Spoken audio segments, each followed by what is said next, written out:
আজকে দেখাবো ইলিশ মাছের লেজ দিয়ে কিভাবে ভর্তা করতে হয়। আমরা প্রায় ইলিশ মাছের লেজ খেতে পারি না, অনেক কাটা থাকে, তাই এগুলো ভর্তা করে নেব। প্রথমে এগুলো হলুদ এবং লবণ দিয়ে মাখিয়ে নেব।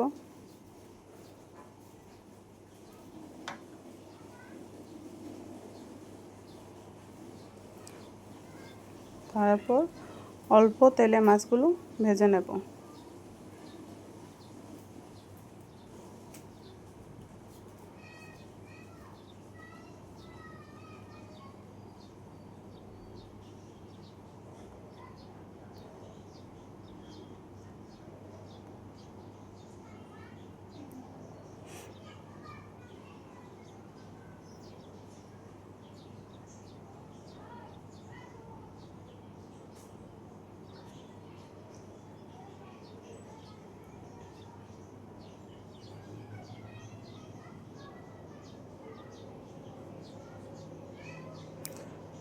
ভর্তার মাছ ভাজতে হলে তেলটা কম দিতে হবে।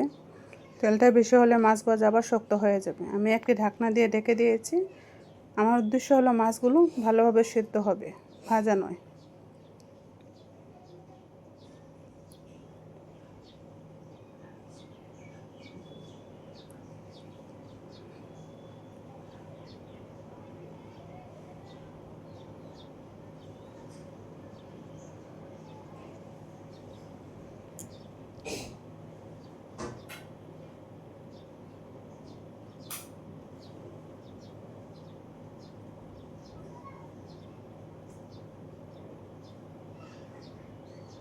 আমি দেখে নেব মাছগুলো ভালোভাবে সেদ্ধ হয়েছে কিনা।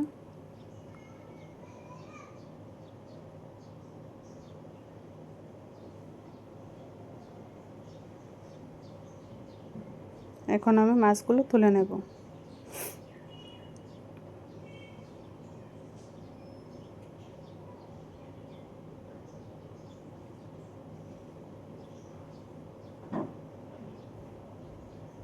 এখন আমি কড়াইতে সরষের তেল দিয়ে দেব।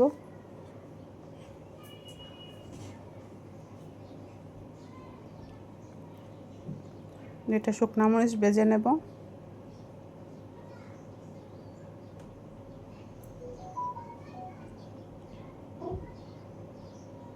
শুকনো মরিচগুলো এখন আমি ভেজে নেব।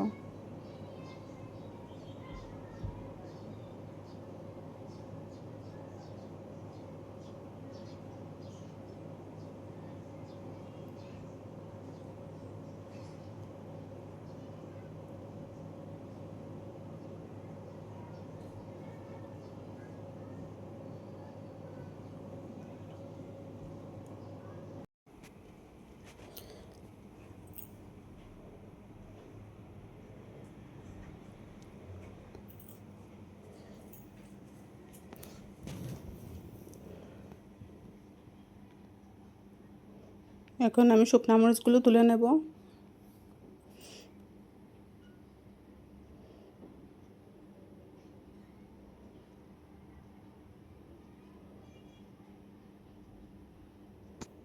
এখন আমি কিছু পেঁয়াজ কুচি করে কেটে রেখেছিলাম, এগুলো দিয়ে দেব। পেঁয়াজের পরিমাণটা একটু বেশি দেবেন। তারপর পেঁয়াজগুলো আমি ভেজে নেব।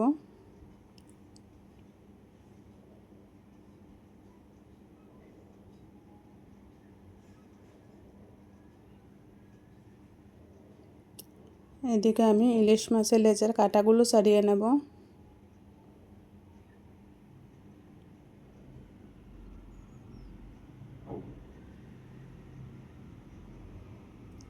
আমার পেঁয়াজগুলো প্রায় ভাজা হয়ে এসেছে, আমি দুটো কাঁচামরিচও ভেজে নেব।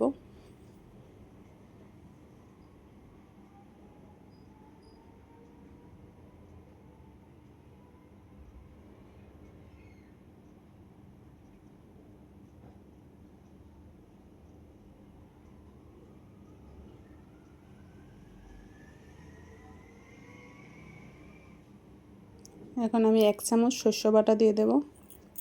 সরষে বাটাটা একটু ভেজে নেব।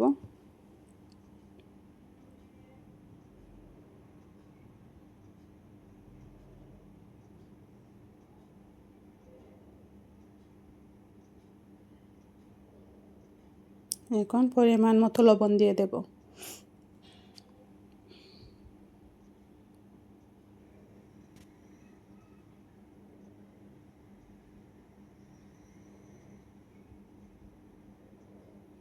এটা কিন্তু আসলে সিম্পল রান্না, কিন্তু খেতে ভারী মজা। একবার বানিয়ে নেবেন, বারবার খেতে ইচ্ছে করবে। বাচ্চারাও খুব টেস্টি এটা খেতে পারে।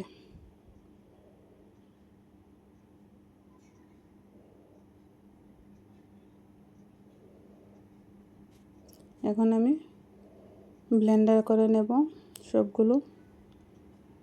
কাটা ছাড়িয়ে রাখা মাছগুলো দিয়ে দেব, তারপর পেঁয়াজ আর শস্য বাটাটা দিয়ে দেব,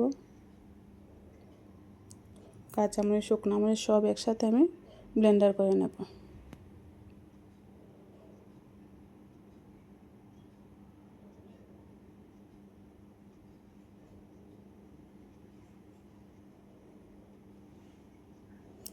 ব্লেন্ডার করা শেষ।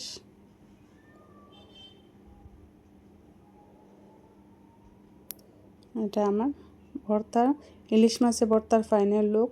লাস্টে একটু লেবু চিপে দেবেন, তাহলে ভর্তাটা খেতে আরও মজা হবে। এটা ইলিশ মাছের ভর্তার ক্ষেত্রে হয়, অন্য ভর্তা না দিলেও চলে। ভালো লাগে থাকলে লাইক, কমেন্ট, সাবস্ক্রাইব করে দেবেন। ধন্যবাদ ধৈর্য ধরে ভিডিওটি দেখার জন্য।